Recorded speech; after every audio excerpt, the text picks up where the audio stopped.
caríssimos irmãos presentes, demais que nos acompanham pelos meios de comunicação, igualmente a direção da casa, os nossos agradecimentos e nossos votos de muita paz. Que a nossa fala de hoje, ela seja para uma profunda reflexão. Nós vamos observar no transcorrer da nossa fala que a oração é o maior antídoto de que nós necessitamos, mas tão pouco fazemos uso, ou quando a utilizamos de maneira muito vaga, muito superficial. De todos os tempos, os povos sempre oraram: Deus trovão, Deus chuva, Deus raio, Deus sol, uma infinidade. Eles sempre estavam tendo alguém como Deus. Nós sabemos que a prece Ave Maria é uma prece católica, mas como tantas as outras, são muito lindas. Ela venera uma Senhora Maior, Mãe das Mães, e é o mês de maio, mês das mães, das mulheres, e a gente não estaria aqui se não fossem elas. Tem um poder enorme e não usa. Poderia comandar o mundo e não comandam. Então, quando nós falamos de Maria, nós sempre falamos que é uma senhora sublime, cheia de amor. No momento oportuno, quando Maria Santíssima chamava Jesus por uma pequena advertência amorosa, como uma mãe faz para um filho, ele diz assim: mulher. Na época, era o mais alto grau de venerar um espírito feminino, quando chamasse-a de mulher. Então nós víamos na história que a mulher carrega dentro dela um santuário divino. Ela produz, ela procria, ela cria algo semelhante. E Maria, escolhida por Deus, escolhida pelas bênçãos de Deus. E aí, quando nós vamos acompanhando a prece de Ave Maria, nós falamos que o Senhor é convosco, que Jesus é conosco, que Jesus esteve e estava entre nós, através dessa bendita Mãe Maria Santíssima, nossa mensageira de luz, mensageira do amor divino, trouxe para nós o maior Espírito que encarnou na terra, porque Jesus só encarnou uma vez. O único Espírito que encarnou na terra, que evoluiu em linha reta de tantos outros, foi só Jesus que encarnou sobre a terra e dividiu a história entre o antes e o depois. Imaginamos então tamanha missão de Maria, e muitos acham como uma pessoa comum, e nós assim o respeitamos. Essa Senhora maior, de uma luz de ternura, que é hoje o fruto do teu ventre, onde ela carregou Jesus, é a mesma que nós convocamos e aquela que nós recorremos naquele momento de desespero, de dor, de agonia, porque é assim que nós fazemos quando nós, na nossa infantilidade juvenil, física, num momento de apuro, de desespero, nós chamamos quem? Mãe. Nós vemos um ser, um marginal, por consequência, da vida, ele se transforma num homicida, e de repente você vê naquele momento derradeiro, ele chama a mãe, com 18, 20 anos. Imagine nós, no nosso momento de dificuldade, quem nós invocaríamos então, senão a nossa bondosa mãe Maria Santíssima, essa Senhora maior que tem uma falange de veneráveis missionários que nos auxilia, nos assiste nos nossos momentos de necessidade, nos nossos momentos de dificuldade. Ela abre para nós as níveas asas de luz e abriga-nos sempre. Às vezes nem percebemos no teu manto constelado de luz. Nem imaginamos naquele momento de dificuldade que ela está nos imantando. Abençoa-nos no teu constelado de luz. Uma estrela amiga, muitas vezes aparentemente solitária, mas benfeitora da humanidade. Não tem como não tê-la. Há tantos nomes que as dão, mas nós sabemos que no fim de tudo é a mãe do nosso governador planetário, Jesus de Nazaré. Ela ilumina a nossa estrada com o teu lume de luz. Quantas vezes nós, perdidos na escuridão da ignorância, na escuridão do desespero, na escuridão de uma dor, ela está nos iluminando. É só evocá-la e ela se movimenta através de seus emissários. Jamais desampara um filho como nós, como as mães hoje, que é o amor mais próximo de Deus, o amor de mãe. É o que nós poderíamos ter como avaliação, o amor de Deus para nós, embora esteja muito longe, é o que exemplifica mais. Então é a nossa Maria, mãe de Jesus, nosso irmão mais velho, aquele que vai à frente nas nossas lutas, nas nossas dificuldades, e vai deixando rastro de luz.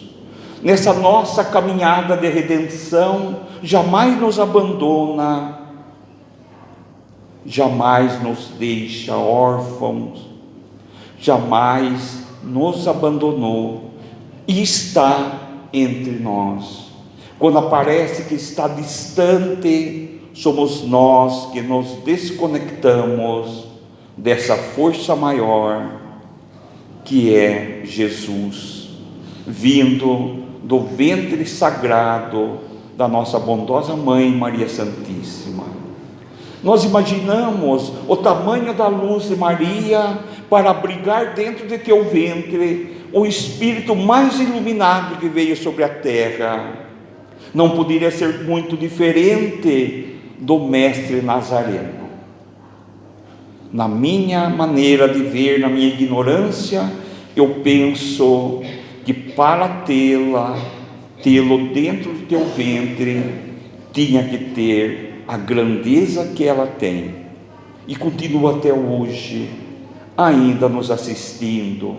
Tem como teus filhos prediletos os que mais sofrem, e nós vamos conhecê-la pelo livro de Ivone Pereira, Colônia Maria de Nazaré, e tem como seus preferidos e seus assistidos os mais desgraçados espíritos, os mais desavisados, aqueles que se desvirtuaram no momento de distração, de loucura, o suicida, aquele obsessor, aquele que se deixou auto-obsidiar-se, porque ele aceitou, por alguma razão, a agressão de alguém, e não perdoa nunca. Ele está instalado na casa Maria de Nazaré, sob o manto sublime da nossa bondosa mãe Maria Santíssima. Então, quando nós rogamos a Mãe amorosa, que ela nos auxilie, nos ampare, para que nós possamos vencer nossos erros, nossas mazelas, nossas dificuldades, nossas mágoas, este fardo que Jesus diz ser pesado, o fardo mais pesado que nós carregamos, e estamos reencarnados para desfazê-la, porque é o rancor, a ira, a mágoa, o ressentimento. Nós ainda carregamos isto, e no transcorrer de nossos dias, quanto mais sabemos, se menos fazemos, mais pesado fica. Então nós precisamos desvaziar este fardo que carregamos dentro do nosso coração, principalmente do ressentimento, da mágoa, do rancor, porque os nossos erros, as nossas ofensas não ofendem a divindade. Se eu falar um palavrão aqui, nem sequer atinge a divindade, mas se eu agredir um de vocês, eu crio um laço de comprometimento. Por isso nós estamos aqui e vamos ficar muito ainda, por causa que nós não conseguimos de imediato perdoar, amar, não conseguimos eliminar sozinhos nossos erros e nossas mazelas, e pelas nossas dificuldades que nós passamos, sentimos, sofremos, é aí que nós vamos ter que aprender a amar, a perdoar, e não esquecermos que Jesus disse que aqui haveria choros e rangeres de dentes, mas não foi porque Ele queria implantar isto, porque Ele nos conhecia, mas não faltará consolação, porque eu sou o jugo leve, eu sou o jugo suave, o fardo leve. Aquele que for até Jesus não se perderá. Então nós temos o convite da divindade para que nós possamos caminhar. E aí nós voltamos à nossa Mãe querida e pedimos a ela todos os necessitados. Quem são os necessitados que nós pedimos? Quais são os necessitados preferidos dela? Como Jesus disse: eu não vim pelos sãos, eu vim pelos doentes do corpo e da alma, e são meus preferidos. O são não precisa de médico e nem remédio. E onde foi que Jesus nasceu? Confundido por Paulo de Tarso, um dos ícones do Evangelho, e tantos outros, porque esperavam ele num palácio, e ele nasceu numa estrebaria, num local pobre, esteve entre os doentes, os coxos, os marginais, os leprosos, esteve onde havia necessidade. Então nós rogamos a Mãe querida e pedimos a todos os necessitados. Esse é o início do nosso antídoto que nós precisamos ao iniciar um dia ou ao terminar um dia. Pedir pela paz do povo, pela paz dos dirigentes, pedir pela conscientização, pedir por nós, pedir por aquele que está no presídio, é nosso irmão, altamente comprometido com a divindade, e que eles tenham força para o devido resgate no momento oportuno, porque a nossa Mãe Maria Santíssima tem ele como teus filhos prediletos, como nós, quando temos um filho que nós chamamos assim, ovelha negra. É o preferido das mães, aparentemente, mas não é, é o que mais precisa. Por isso ela está ao lado dele. Pelos doentes do corpo e da alma. Meu Deus, o que é uma doença da alma? Eu experimentei um dia desses, há uns 20 dias atrás, uma centelha de uma aparente depressão, uma influenciação espiritual, eu não sei o que, por falta de vigilância, assistindo alguns filmes meio agressivos, e a minha casa ficou pesada, e eu não conseguia mais sair. Me deu um desespero, e eu não sabia onde recorrer. Eu desliguei a TV, peguei o Evangelho, pedi ao meu anjo de guarda, ao meu guia espiritual, invoquei nossa bondosa Mãe Maria Santíssima, pus música de reflexão e oração. Já faz mais ou menos uns 20 dias, ainda não consegui sair totalmente.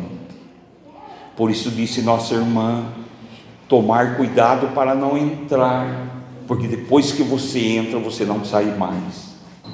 Então, quando agora eu vou dormir, tirar aquele sono à tarde, porque é o privilégio de 63 anos e aposentado, eu ligo Beethoven, eu ponho Chopin, essas músicas assim. Às vezes eu ligo uma palestra e durmo. Então eu estou imantando a casa com energias, porque a TV joga energia dentro da sua casa, naquilo que você estiver conectado. Então nós pedimos pelos doentes da alma, e são a pior doença. Ela dói mais do que um câncer terminal, porque dói a alma. A dor da alma é a pior dor que você pode ter. E quando somos advertidos, numa dos vídeos de Jacobs Trovão, que ele diz assim: vocês fizeram um planejamento reencarnatório, vocês podem mudar para melhor ou para pior, mas não esqueça que vocês se comprometeram lá, e se não cumprirem, terão consequências inconsoláveis. Sabe o que é uma consequência inconsolável? Triplica aí uma cólica de rim, quem já teve. Olha, é triste, uma dor na alma, a dor não do mal que você fez, do mal que ocorreu pelo bem que você não fez. Esta dói mais.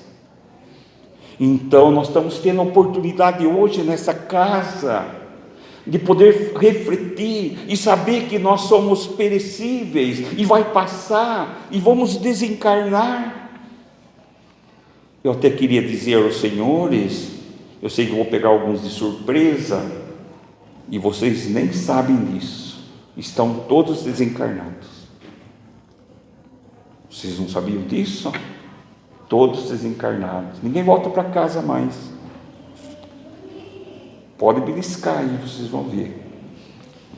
Então nós precisamos orar pelas nossas famílias, mas também pelas famílias dos outros, pelos nossos parentes, pelos nossos filhos, pelos amigos, pelos vizinhos. Isso nos faz bem. Por aqueles que nos querem mal, melhor ainda, porque é tão fácil orar por aquele que nos faz o bem, mas orar por aquele que nos faz o mal, aí está a grandeza de cada um.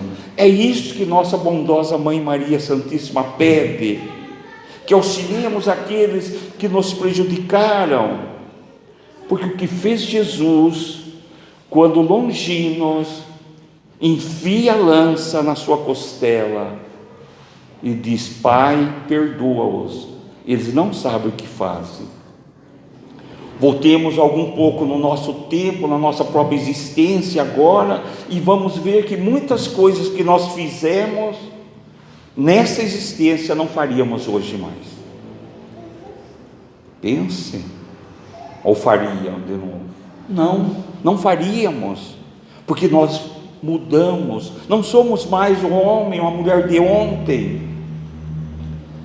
Essa transformação é o conhecimento das leis divinas, é o conhecimento do Evangelho, da oração.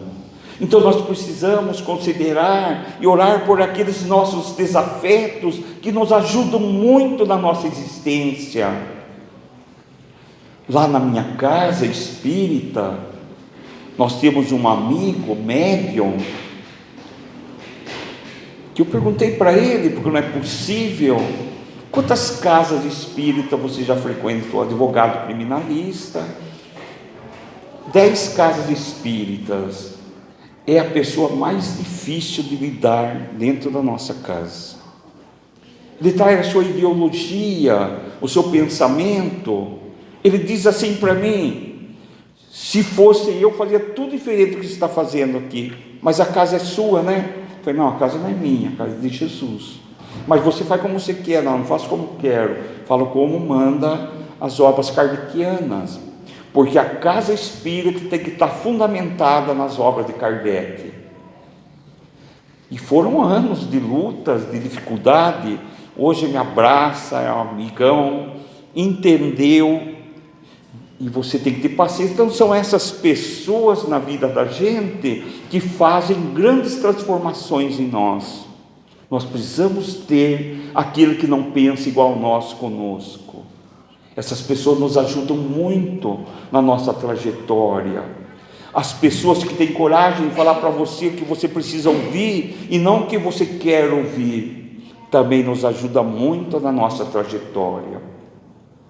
Então, nos momentos de oração, consideremos tantos encarnados quanto desencarnados em grandes dificuldades, por aqueles pedidos silenciosos, pelos desempregados. Imagine, meus irmãos, aqueles que vão dormir no ladril numa noite fria como hoje, mas eles escolheram estar lá. Não escolheram, só não conseguiram livrar-se do que os levou até aquele ponto. Então nós começamos a pensar que aquilo que é força para nós é fraqueza para o outro, e não cabe a nós julgar, senão orar para aqueles que perambulam pelas estradas. Você vê eles num vazio, eles não sabem mais o que falam, conversam sozinhos, não sabem onde estão nem para onde vão. São nossos irmãos, poderia ser nós, talvez seja um ente querido, muito caro, nosso, de uma outra vida, mas não podemos fazer nada, mas podemos orar, levar um bom pensamento, pedir a bondosa Mãe Maria Santíssima, que envolva aquela criatura no teu manto de luz, e certamente ele será envolvido. Então oremos por essas criaturas, especialmente nas noites frias, pelos lares dos velhinhos. Nós lembramos daqueles velhinhos que nos momentos, quando nós estávamos ensaiando nossos primeiros passos, nós ficávamos assim atrás dele, e quando eles derrubavam a comida na mesa, nós achávamos graça. E hoje eu vejo, quando um velhinho trêmulo derruba, os filhos xingam. Acredita nisso? Eu vou contar um caso real. Eu vi num velório aqui em Piracicaba, num amigo espírita que desencarnou já há alguns anos. Havia um casal com uma senhora tão carinhosa, e ele pegou na mão da filha, a filha falou: tira a mão de mim. Ela era espírita, eu sei que era. Aquela senhora tímida ficou estranha, ficou no vazio, tinha Alzheimer. Ai, meu Deus, não quero pensar o que eu tive vontade de fazer, sabe? Porque doeu muito. Porque uma pessoa com Alzheimer na nossa vida é a maior professor que nós podemos ter. Aquele que cuida de alguém com amor que tem Alzheimer. Imagine cuidar dos nossos pais.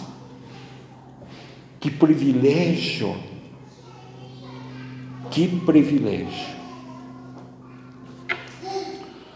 Aí nós temos os órfãos, e aí sucessivamente aqueles que estão no momento de loucura. Nesse momento Nesse exato momento tem alguém tirando a vida. Mais 45 segundos tem alguém que vai tirar, porque a cada 45 segundos nós temos um suicídio no mundo. Uma oração direcionada a alguém que está pensando nisto pode tomar um choque fluídico e de repente ele não fazê-lo. Nós não sabemos a força do pensamento e do sentimento, porque nós também, em alguns momentos, nós precisamos, aqueles momentos mais difíceis das nossas vidas, todos nós já tivemos, mas a dor maior, acredite, é a dor da alma, a dor do remorso, a dor do ressentimento, a dor de ver um vazio. E a doutrina espírita abre para nós toda uma visão no mundo espiritual. Mas oremos por nós mesmos, e nesse momento deixemos uma vibração para todos aqueles que necessitam, para que a espiritualidade a utilize. E vamos agradecer a Deus por esse momento, por essa oportunidade, por estarmos conhecendo o Evangelho de Jesus e revivendo o ensinamento de Jesus, porque essa é a tarefa do espírita, reviver o Evangelho de Jesus na sua simplicidade e pureza, como ele nos deixou. E essa nossa gratidão a Jesus, o nosso mestre e guia, a nossa bondosa Mãe Maria Santíssima, que nos cobre com teu manto de luz, sempre. Nunca deixe de fazer uma oração como esta, de venerar esta irmã, ou essa mãe maior, antes de sair de casa, e agradeça a Deus por tudo, mesmo pelas dores que nós venhamos ter, ou passar, ou estejamos passando. E finalizando, entendermos que a caridade é um dever, sempre auxiliar o outro, mas a caridade de verdade é aquela que você faz para você, porque tudo que se faz para você, se faz para o outro, e fazendo para o outro você recebe também. Mas de nada adiantaria se nós não fizéssemos a nossa transformação interior. E está em Coríntios 13, em Paulo de Tarso. Eu termino com essa reflexão para nós fazermos. Paulo de Tarso diz assim: ainda que falasse todas as línguas dos homens e dos anjos, se eu não tiver amor, serei apenas um bronze que ressoa, um sino que retine. Ainda que eu possua os dons da profecia e saiba todas as ciências, ainda que eu possua um tamanho grão de fé que permita transportar montanhas, se eu não tiver amor, eu nada serei. Ainda que eu distribua os meus bens aos pobres e deixe o fogo consumir meu corpo, nenhum proveito tiro se eu não tiver amor. Porque o amor, meus irmãos, é paciente, o amor é bondoso, o amor não é nada exigente, o amor não é arrogante, não é orgulhoso, o amor jamais é descortês. O amor nunca é interesseiro, o amor não guarda rancor no coração, o amor não rancora, não tem rancor, mas o amor tudo desculpa, o amor tudo crê, o amor tudo espera e tudo suporta. Então o amor nunca terá fim. As profecias sim, pois as línguas se calarão, pois a ciência tem seu termo, e perfeito é nosso conhecimento e também as profecias. Mas quando vier o que é perfeito, o que é imperfeito desaparecerá. Quando nós éramos criança, pensávamos como criança, raciocinávamos como criança, e como criança nós agíamos. Quando nos tornamos homens e mulheres feitos, nos despojamos dos atributos de criança. Hoje, por enquanto, enxergamos Deus através do espelho, mas um dia teremos a visão de Deus face a face. Mas isso, finalizando, agora temos a fé, a esperança e o amor. mas dos três, meus irmãos, o mais excelente é o amor. Muita paz, muita luz, que a nossa fala possa fazer de amanhã, desse momento em diante, um dia venha causar uma transformação em nossas vidas. Muita paz, muita gratidão pela atenção. E ninguém sentiu sono.